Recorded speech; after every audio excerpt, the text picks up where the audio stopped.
I think I've like discovered something. It's something that they've been like teaching for like years, and I was just like, I came up with this process, and like, yeah, this is what it's called. And I'm like, okay, great. I thought I had invented something, but it's like it's But interesting how you go discover ahead. like instinctual things, right? It's interesting. I can tell you, Jeremy, I learned cognitive behavior therapy from my grandmother when I was 16. When I got to graduate school and I got the terms, I was like, oh, I knew that stuff. When she made me go to the mall and talk to strangers when I wanted to go home and I talked to that cool guy, well, that's called exposure therapy. So I do think the knowledge is within us. Yeah.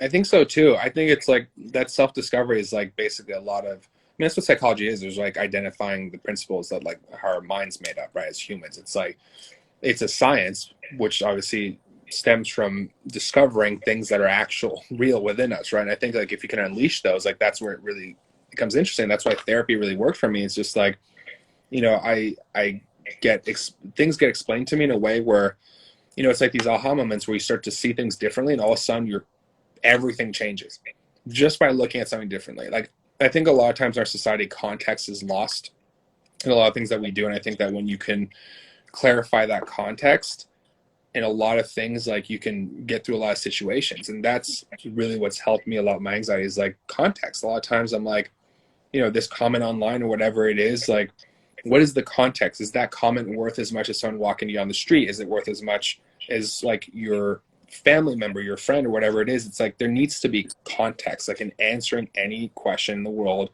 or reacting to anything. I think it's so important to think about that. I think that's a lot of the times, like we see that in media and in just society in general. People read a headline, they immediately jump to conclusions. It's like, what's the context? Hmm. What is that? I need to have all of the information to make a decision. I need all the information to react to something. Until I have everything, like I cannot figure out what the best way to react or respond is. You're so right. It's you just said so right. I just again I was having a conversation with a friend again a few weeks ago, and when someone texts you something, right? How emotions and feelings and our mind works. If someone tells you something negative about yourself, the instant reaction is, "Yo, hell, are you joking?" It makes you feel a type of way about yourself, right? But if someone else takes you something and you go, ah, that feels great, like, ah, that feels great. But then you're allowing that person to control your feelings. I I don't know, I've learned just when I see something and I'm like, great, awesome, have fun.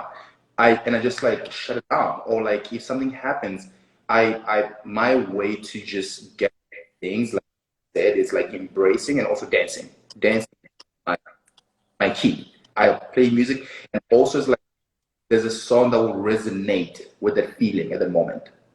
And I start busting myself in the kitchen or in the living room. I just start dancing by myself because I'm letting go those emotions, whatever I'm feeling. And then when I finish dancing, I'm like, great, that's gone. It's like the ability to, it's like singers or, people go through, they write songs when they go through something. I dance, you know what I mean? So I think you find in thing about you that will get you through things in life. So, yeah. Yeah, for Absolutely. sure. For sure. Yeah. Is there anything else you would love to share before we wrap up? Amazing conversation. Are there any questions? Did we want to grab 3 questions from the chat and just answer them? Should I have like consulted with you guys before just saying that and putting us all on the spot? Uh, I feel like More like I don't think there's no people that are not asking questions. They just literally just commenting. Hmm. I There's this. saw, yeah, for sure. I saw some great. It is like what Diego said earlier. It's like it's nice to be in a chat where there's so much positivity. I was like, wow, like it's like, is this like, like it's usually not. I usually don't get that result in any of these things. Like there's usually like a decent mix, but everyone seems to be very, positive here, which is nice. I think Yeah, it's funny because one thing that I'm noticing is that being miserable is going out of style. Like we're all trying to figure out what we need to just feel better and live better. And so what are you gonna do? This is the new wave. Yeah, and I love that's actually great. I'm gonna write that one down.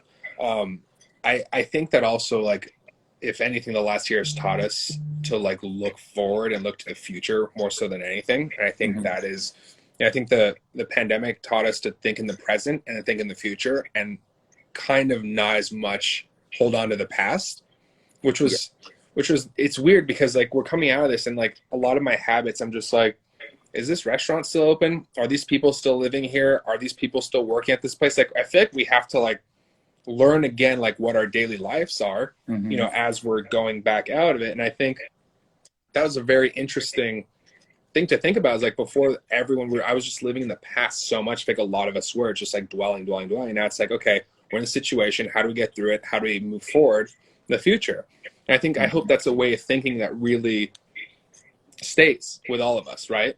I think that like collectively, if we all start to think that way, I think we'll live in a much better world, to be honest, instead of you know, really focusing on things that don't exist. I always say that like what interests me is like the tomorrow, not, you know, doing a victory lap about the yesterday. Like I get excited about the tomorrow.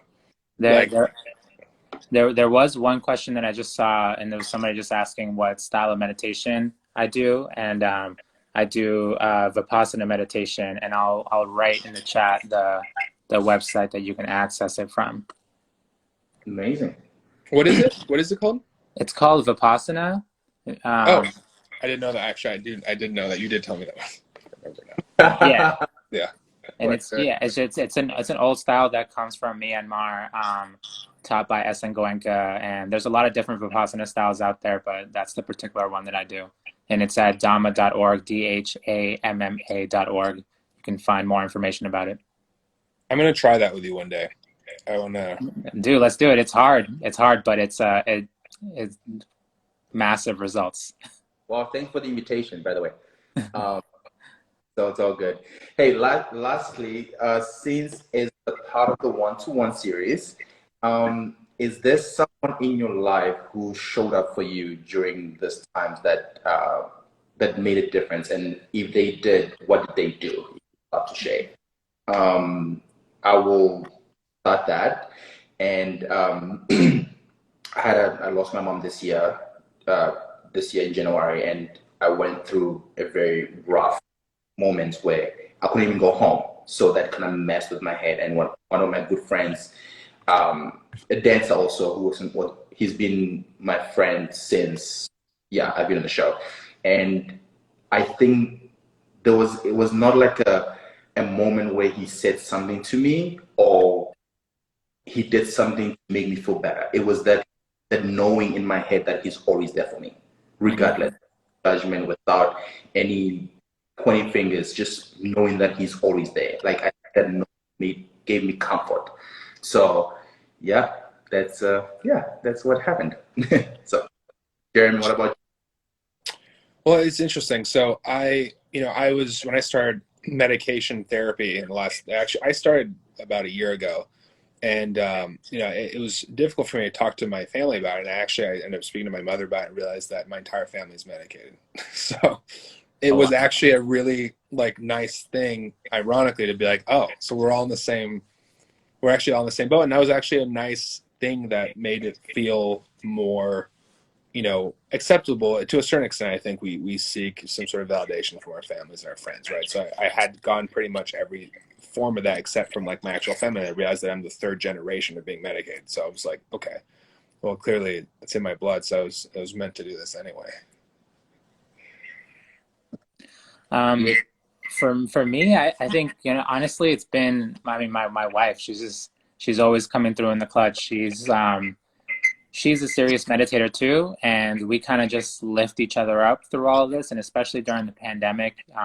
And Keo, I'm so sorry for the loss of your mother. I feel like, that's just such a heavy thing to go through. So, I'm feeling so much love for you, man. And similarly, like in the pandemic, it's been a tough time.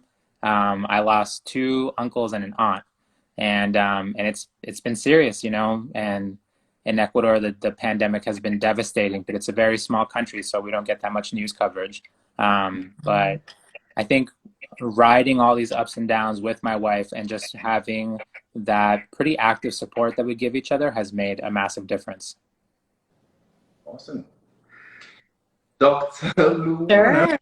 No, I've been thinking about it here too. Um, you know, for me, there's certainly my husband shows up a lot, but I was thinking like that moment of like that you really need somebody. And for me, it was many years ago when my life was falling apart, and I remember waking up, everything was upside down, and my mom just called and said, "Listen, I'm on the first plane. I'll be there."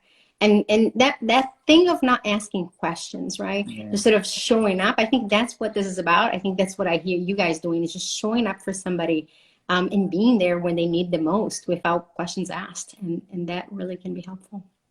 Yeah. Well, thank you so much for joining this whole conversation today. This is very, for me, I would say motivational, and also so many things about this. And I feel like I really know, like I'm gonna hang out with you guys tomorrow, like be friends. You know what I mean? I think it takes a lot from a person to be vulnerable, to show themselves, and to be, and I hope it helped a lot of people today watching. So thank you guys for tuning in, and you guys for sharing your story. So Of course, thank you. Thanks for Yeah, having thank Thank me. you. you. Thank you, Thank you everyone. so much. Thanks, everybody. Take care.